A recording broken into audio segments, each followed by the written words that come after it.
Abakozi bacu nongeye kubasuhuza mukaba muri kumwe nanjye Nsanzwe Alex ahangaha kuri YouTube TV.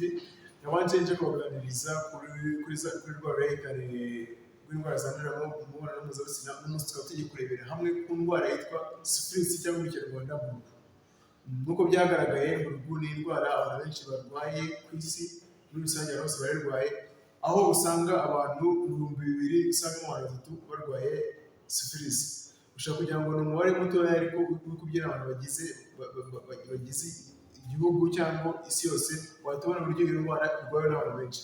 Tudatinze mu magambo, ubundi Mburugu ni indwara yandurira akenshi mu mibonano mpuzabitsina, aho agakoko kitwa Trichoderma pallidum kava mu muntu uyanduye kakajya mu wundi kagatera ingaruka nyinshi cyane turi bugende turebera hamwe muri ino video. Ubundi ntabwo ari aho gusa kakandurira mu mibonano mpuzabitsina, niyo haba ahantu hacitse agasebe ako gakoko kakajyamo birangira kagiye mu maraso kagateramo ibibazo byinshi bigiye bitandukanye. Bakunda kuvuga ko ari mu mibonano mpuzabitsina kuko akenshi ariko bikunda kugaragara. Ibimenyetso bya Syphilis ngiye kugenda mbabwira, turagenda tubireba ariko turagenda tubirebera hamwe n'ubukana bw'iyo ndwara.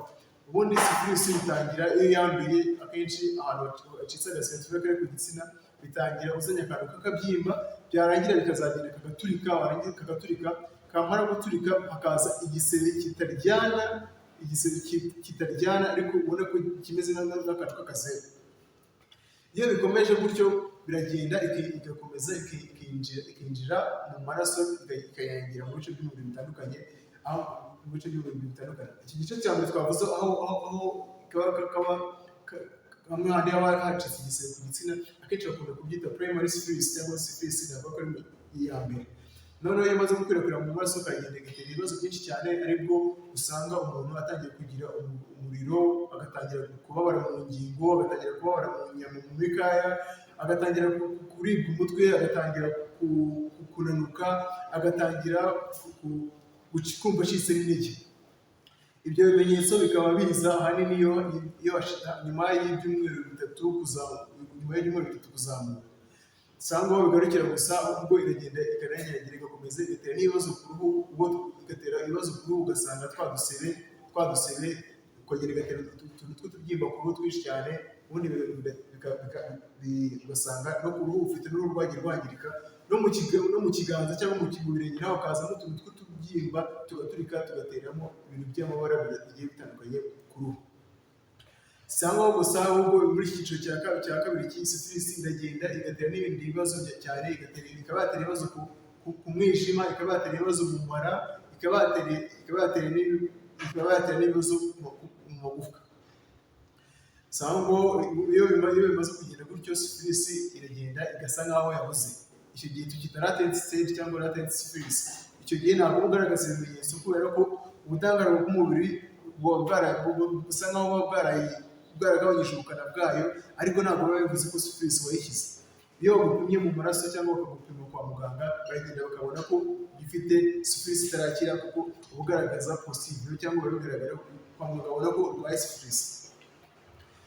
Ni ukuvuga ngo rero iyo iki gihe kitageze, urumva mu by'ukuri ibyo bimenyetso byose twagiye tuvuga n'izo ngaruka za Syphilis ugenda uzigira mu gihe utavuwe. Iyo wavuwe neza ibimenyetso ntabwo ugenda ubigira, kuko bigarukira ahandi byari bigeze urakira, kuko kwivura biroroshye cyane. Rero iyo bigeze aho ngaho tugera mu gice twabakari mu gice cya kane, ariko muri rurimi rw'amahanga abantu bita tertiary Syphilis. Noneho Syphilis iba yamaze gukwirakwira mu mubiri hose, urumva iyo ikomeje igateza ibintu by'ibibara byinshi ku ruhu, ariko igatera ibibazo mu magufwa, igatera ibibazo mu mutima, igatera ibibazo mu bwonko. Urumva ubwonko bufite akamaro kenshi, n'umutima ufite akamaro ko gukwirakwiza amaraso mu mubiri, ugasanga umutima uri gukora nabi, rimwe na rimwe ugasanga no mu mitsi ijyana amaraso mu bice bitandukanye by'umubiri hakangirika. Urumva nimba ageze mu bwonko buza akamaro kabwo, bituma utekereza neza. Akenshi usanga umuntu ukabona arahuze, ukumva ari abatangira kumva acitse intege, rimwe na rimwe ugasanga yagize na pararize cyangwa wamukoro ntanabimenye, bitewe n'aho Syphilis yagiye ikangiza mu bwonko. Cyangwa gusa si ubwo Syphilis ku mugore utwite nawe irakomeza ikajya mu maraso, akagenda akanduza n'umwana we. Ku mwana rero wavutse ku mubyeyi bitarivuje neza syphilis, ahubwo biragenda bikunda kugaragarira ku ruhu rwe, aho usanga n'abafite utuntu tw'uduheri ku ruhu cyangwa ku ruhu we ari utuntu tuvuga ko bigiye bidasanzwe, ugasanga ahantu hasa nk'ahantu homotse cyangwa habyimbye ukuntu uruhu rutameze nk'ahandi, rimwe na rimwe ugasanga ashishuka no mu birenge cyangwa mu ntoki, urabireba ugahita ubibona. Rero si n'ibyo gusa, nsubiye hejuru gatoya, syphilis ifite n'ibibazo by'umutima cyane cyane, nabyo biri mu cyiciro cya gatatu, aho syphilis iba ubukana bwayo bwakaze.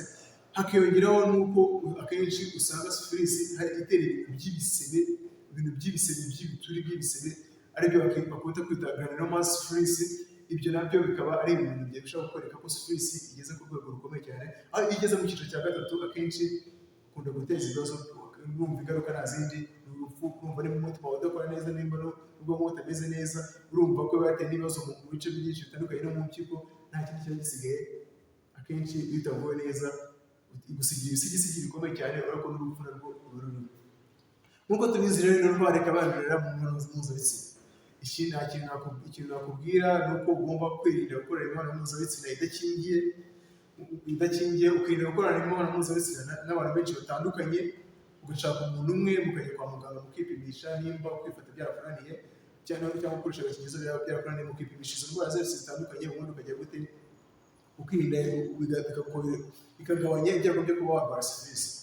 Syphilis nk'uko byagaragaye ishamikiye, urumva ku bantu akenshi igomba kujyana n'abantu barwaye sida. Abenshi mu bantu bafite syphilis bafite ibyago byinshi biri hejuru cyane byo kuba barwara indwara zandurira sida. Urumva nimba igenda igatera igikomere hahandi, urumva ibiri gushakisha amayira y'uko sida yakwinjira mu mubiri, kuko urumva nako n'indwara yandurira mu mibonano mpuzabitsina n'izindi. Nk'uko nanone syphilis byagaragaye, nanone akenshi byagaragaye ko mu bantu 50% by'abagabo baryamana n'abandi nabo bakunda kugira ibyago byo kwandura syphilis. N'ibyo ngibyo ni ibintu twakwirinda cyane, abagabo kuryamana n'abandi bagabo cyangwa abagore n'abandi bagore, cyangwa nabyo ibyo ni ibintu byo kugabanya kugira ngo turusheho kwirinda iyi ndwara ya syphilis. Ikindi nagira inama ku bantu, umuntu ufite iyi ndwara ya syphilis cyangwa umuntu uzi iyi ndwara, umuntu waba ufite inshuti ye akaba umuntu arwaye syphilis, iki nama nakugira ni ukumubwira akajya kwivuza, cyangwa wowe wirwaye nawe ukivuza neza kwa muganga, kuko twabonye yuko itera ibibazo byinshi mu mubiri bitandukanye, hakiyongeraho n'ibyago byinshi byo kuba watakaza ubuzima bwawe. Murakoze cyane, mwari muri kumwe nanjye Nsanzumuha Alex, nawe utaha.